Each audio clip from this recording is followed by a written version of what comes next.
7 pour le Hogar, et le Tassili Nadjer à la recherche de la cité perdue de Séphar.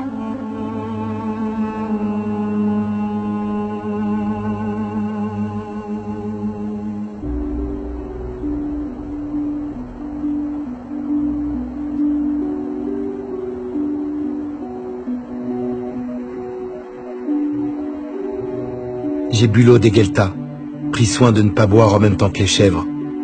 Je voulais goûter cette vie si loin d'Alger, dans ce pays si grand qu'il semble un continent.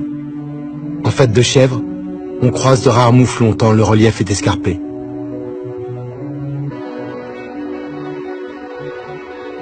Sur ma route, les seuls humains que je croise sont des morts, des tombeaux qui remontent au néolithique. Les plus anciens datent d'environ 6000 ans. Ce sont de simples enclos. Au centre, un tumulus contient une chambre funéraire.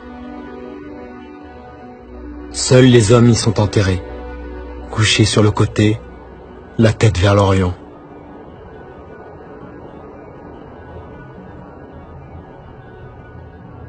À partir d'ici, je suis entré dans le plus grand musée à ciel ouvert de l'époque néolithique. Il faut venir jusqu'ici pour le croire. Il faut voir la cité de Séphar, la plus grande cité troglodyte au monde. Une ville de pierre, avec ses façades immenses, ses avenues perpendiculaires, ses places, ses rues. Séphar est inscrit au patrimoine mondial de l'humanité depuis 1982. Mais ce n'est pas pour cette extraordinaire création du vent, c'est pour ce qui est caché ici.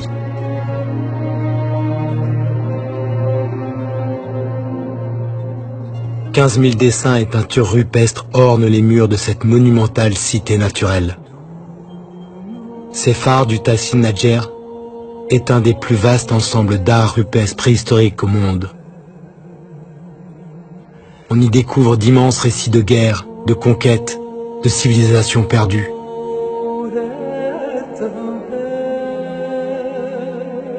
On découvre aussi combien ce désert n'a pas toujours été aride. C'était une savane, un monde peuplé de girafes, de buffles ou de rhinocéros.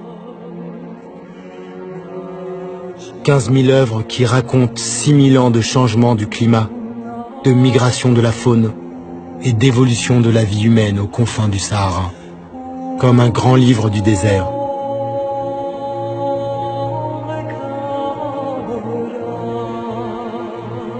Et comme souvent, un livre qui contient des mystères, à commencer par celui de ces êtres étranges qui apparaissent dans certains dessins et dont les formes n'indiquent ni un animal, ni vraiment un humain.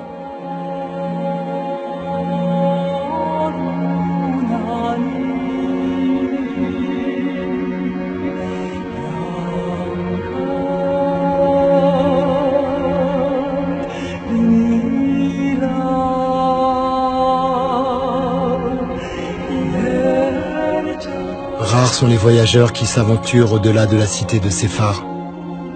Personne ou presque n'arrive jusqu'ici. Aux confins de l'Algérie, j'ai vu le Tadrart rouge.